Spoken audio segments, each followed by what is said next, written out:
പഠിക്കുവാൻ ഒത്തിരി സൗകര്യങ്ങളും സാഹചര്യങ്ങളും അനുകൂലമായി ഉണ്ടായിട്ടും പഠിക്കാതെ ഇരിക്കുന്നവരോടാണ് എനിക്ക് പറയാനുള്ളത്. ഏത് കാലത്തും നിങ്ങൾക്ക് ഇങ്ങനെ നടന്നാൽ മതിയോ? എനിക്ക് നേരത്തിന് ഭക്ഷണം കിട്ടുന്നുണ്ട്, ഞാൻ അത്യാവശ്യം നന്നായി ഉറങ്ങുന്നുണ്ട്, ഇത് മാത്രമാണോ നമ്മുടെ ലക്ഷ്യം? നമ്മളുടെ ഓരോരുത്തരുടെയും സിഗ്നേച്ചർ ഈ ഭൂമിയിൽ പതിപ്പിച്ചിട്ട് ഇവിടെ വിട്ട് പോകാവൂ എന്ന് ആഗ്രഹിക്കുന്ന വ്യക്തിയാണ് ഞാൻ. എന്ന് ഇങ്ങനെ കഴിഞ്ഞാൽ പോരാ, ഞാൻ ഇവിടെ ജീവിച്ചിരിക്കുന്നുണ്ട് അല്ലെങ്കിൽ ഞാൻ ഇവിടെ ജീവിച്ചിരുന്നു എന്നതിന് ഒരു തെളിവ് അവശേഷിപ്പിക്കാൻ നിങ്ങൾക്ക് സാധിക്കണം. നമ്മുടെ വീട്ടുകാർക്കപ്പുറം ഒരാളെങ്കിലും നമ്മളെ തിരിച്ചറിയുന്ന ഒരു നിമിഷം ലൈഫിൽ ഉണ്ടാവണം. അതല്ലേ നമ്മുടെ ആഗ്രഹം? അതോ 3 നേരം ആഹാരം കഴിച്ച് സന്തോഷമായിട്ട് ഇങ്ങനെ പോവുകയാണ് എന്ന് നിങ്ങൾ വിചാരിക്കുന്നുണ്ടാവും? അത് നമ്മുടെ സ്വപ്നങ്ങളാണ്. ഒരുപാട് പ്രതീക്ഷയോടെയല്ലേ നമ്മൾ പഠിച്ചു വന്നത്. MSc-ക്കാണെങ്കിലും ഡിഗ്രിക്കാണെങ്കിലും രാത്രി 3 മണിക്കും 4 മണിക്കൊക്കെ എഴുന്നേറ്റ് പഠിച്ച ഒരു സമയം നിങ്ങളൊന്ന് ഓർത്ത് നോക്ക്. അന്ന് നിങ്ങൾ എത്രത്തോളം ആഗ്രഹിച്ചിട്ടുണ്ട്. പിന്നീട് കല്യാണം, കുട്ടികൾ, പ്രാരാബ്ദങ്ങൾ, ഉത്തരവാദിത്തങ്ങൾ, ഇടയിൽ എവിടെയൊക്കെയോ നിങ്ങൾ പറക്കാൻ പറ്റാതെ തളർന്നു പോയി. പിന്നെ ഇതാണ് എൻ്റെ ലൈഫ്, ഇതാണ് എൻ്റെ രീതികൾ, ഇത്ര മതി എന്ന് നിങ്ങൾ തന്നെ ചിന്തിച്ചു. ക്ഷീണം മാറിക്കഴിഞ്ഞ് ബുക്ക് എടുക്കാൻ നോക്കുമ്പോൾ ഉറക്കം വരുന്നു. സോ എനിക്ക് പഠിക്കാൻ പറ്റില്ല എന്ന് സ്വയം ഉറപ്പിക്കുന്നു. നിങ്ങൾ ചിന്തിക്കുക, നിങ്ങൾക്ക് ഒരുപാട് സ്വപ്നങ്ങൾ ഉണ്ടായിരുന്നതല്ലേ? നിങ്ങൾ ഒരുപാട് പേർ കളിയാക്കിയിട്ടില്ലേ? ഇൻസൾട്ട് ചെയ്തിട്ടില്ലേ?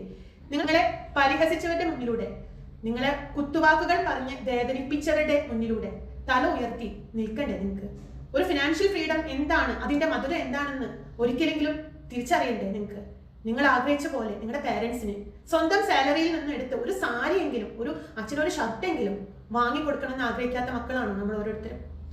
എന്തിനു വേണ്ടെന്ന് വെക്കണം? പഠിക്കുന്ന കാലത്ത് എല്ലാ രീതിയിലും മികച്ചതായിട്ട് പോലും പിന്നീട് എപ്പോഴോ ജീവിതത്തിന്റെ തിരക്കുകളിലും ഉത്തരവാദിത്തങ്ങളിലും നമ്മളെ തന്നെ മറന്നു. നമ്മളെ കഴിവുകൾ എന്താണെന്ന് പോലും മറന്നു പോവുകയാണ്. അത് നമ്മളെ ഇൻസൾട്ട് ചെയ്തവരുടെ മുന്നിലൂടെ തല ഉയർത്തി നടക്കാൻ നിങ്ങൾക്ക് സാധിച്ചാലേ ഈ ജീവിതത്തിൽ നിങ്ങൾക്ക് നിങ്ങളോട് തന്നെ റെസ്പെക്ട് ഉണ്ടാവുള്ളൂ. ഒരുപക്ഷെ നമ്മുടെ മക്കൾക്ക് വേണ്ടിയാവാം നമ്മൾ ഇന്ന് എല്ലാം ഉപേക്ഷിക്കുന്നത്. പക്ഷെ ഈ മക്കൾ എന്നെ വലുതായി കഴിഞ്ഞാൽ ചോദിക്കും, എന്റെ ഫ്രണ്ടിന്റെ അമ്മയ്ക്ക് ജോലി ഉണ്ടല്ലോ, അമ്മയ്ക്ക് എന്തുകൊണ്ട് ജോലിക്ക് പോയിക്കൂടാ? എന്നെ എനിക്ക് എന്ത് സന്തോഷമായി എന്നെ എൻ്റെ അമ്മ ടീച്ചറാണെന്ന് പറഞ്ഞിരുന്നെങ്കിൽ, എൻ്റെ അമ്മയ്ക്ക് ജോലി ഉണ്ടെന്ന് പറയുകയാണെങ്കിൽ എനിക്ക് എത്ര സന്തോഷമായി എന്നെ. എല്ലാവരുടെ അമ്മമാർക്കും ജോലി ഉണ്ടല്ലോ. അപ്പൊ നമ്മൾ ചിന്തിക്കും, എൻ്റെ കുഞ്ഞിന് വേണ്ടിയല്ലേ ഞാൻ എൻ്റെ ജോലി, എൻ്റെ പഠിത്തം വേണ്ടാന്ന് വെച്ചത്. ഈ മക്കളാണെങ്കിലും എല്ലാവരും, നമുക്ക് ചുറ്റിലുള്ള എല്ലാവരും ഒരു കാലം കഴിഞ്ഞാൽ തിരിച്ച് നമ്മളോട് ചോദിക്കും, നിനക്ക് പഠിച്ചുകൂടായിരുന്നോ? എന്തായിരുന്നു നിനക്ക് പണി വീട്ടില്? എന്താ 2 പാത്രം കഴുകാനുള്ളതോ? ഒന്ന് അടിച്ചു വാരുന്നോ? ഇതായിരുന്നു പണി. ഈ പണി വെച്ചിട്ട് തന്നെയല്ലേ ആ വീട്ടിൽ ആ കുട്ടി ചെയ്തത്, ഈ കുട്ടി ചെയ്തത്? നിനക്ക് എന്തുകൊണ്ട് പഠിച്ചുകൂടായിരുന്നു? പല ചോദ്യങ്ങൾക്കും ഉത്തരം പറയാൻ നിങ്ങൾ തയ്യാറാകേണ്ടി വരും. അതിന് തയ്യാറാണെങ്കിൽ നിങ്ങൾ മടി പിടിച്ച് നടന്നോളൂ.